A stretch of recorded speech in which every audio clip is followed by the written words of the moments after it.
When it comes to the Affordable Care Act, aka Obamacare, a large percentage of the public is completely misinformed about what the law actually entails. Many of these misconceptions have been intentionally cultivated by political pundits from both the left and the right. And predictably, people have latched onto the distortions which most closely fit into their worldview. Let's remove all the party politics and set the record straight. One of the most prevalent misconceptions about Obamacare is that it's socialized medicine. Some view this as a good thing, others view it as a bad thing, but the debate is irrelevant because it simply isn't true. Socialized medicine, like what they have in France, provides all citizens with healthcare services regardless of their income bracket and pays for it through taxes. That's not what Obamacare does at all. Obamacare is designed to force every single person in the US to acquire health insurance from private companies regardless of where you get it. If your employer doesn't provide it, then you must purchase it on your own. If you don't, you'll be penalized, and that penalty will be collected by the IRS. This is referred to as the individual mandate. According to a recent Gallup poll, 43% of uninsured Americans are completely unaware that the individual mandate and the penalty associated with it exists at all. The IRS, however, will clear that up for people soon enough. Now, most conservatives were outraged by the individual mandate, while most liberals came out in its defense. This is ironic beyond belief. The idea for the individual mandate actually originated from the Heritage Foundation, a conservative think tank that's now coming out attacking Obamacare. And Obamacare is modeled after the system put in place in Massachusetts by Mitt Romney, also known as ObamaCare. Both sides were hoping you wouldn't notice that little detail.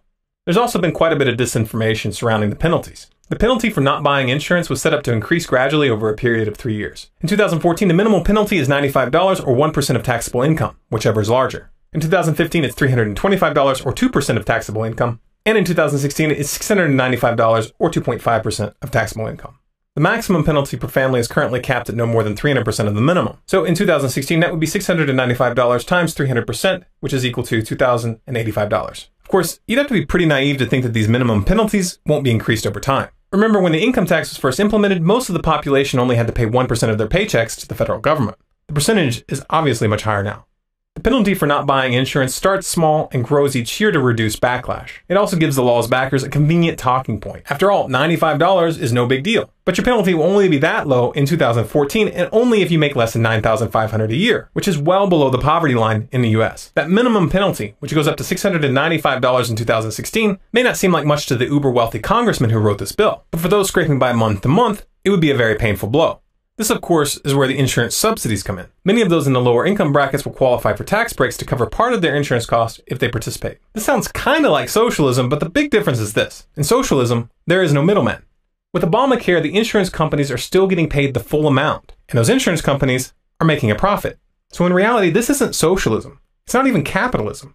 It's corporatism. And this brings us to the crux of the issue, the permanent middleman.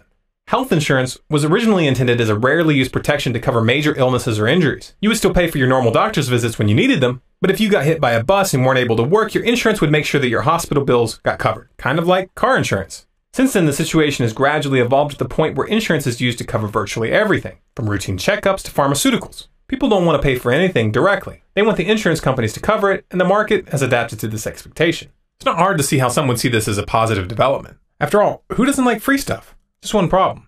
It's not free. In fact, this trend has led to radically higher insurance premiums and medical costs. Using health insurance to cover routine expenses like checkups and antibiotics is like having gasoline insurance for your car. You still end up paying for the product in question, but you inherently end up paying more because you have a middleman between you and the seller. And that middleman is making a profit. Obamacare takes this already distorted system and codifies it into law, forcing you to pay that middleman and using state intimidation in the form of the IRS to back it up. This provides health insurance companies with a captive customer base that has no way out. Now, supporters will tell you that the individual mandate is necessary to keep insurance prices from rising. After all, the law is called the Affordable Health Care Act. But as it turns out, for most, insurance premiums are dramatically rising as the law rolls out.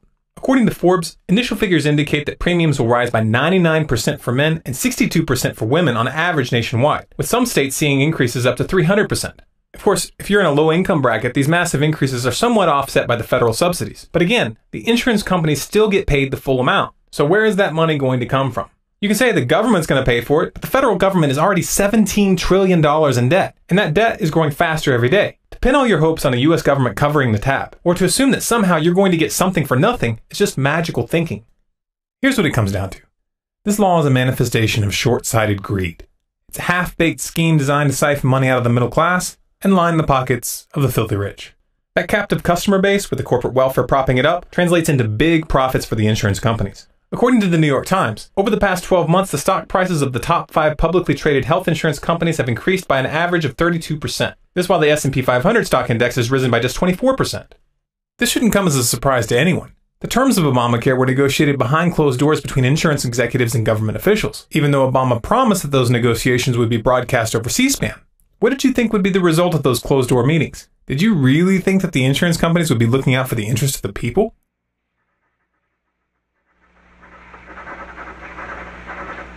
We have now narrowed down the Vice President's problems on this thing to one issue, and that is whether we should include these health maintenance organizations like Edgar Kaiser's Permanente thing.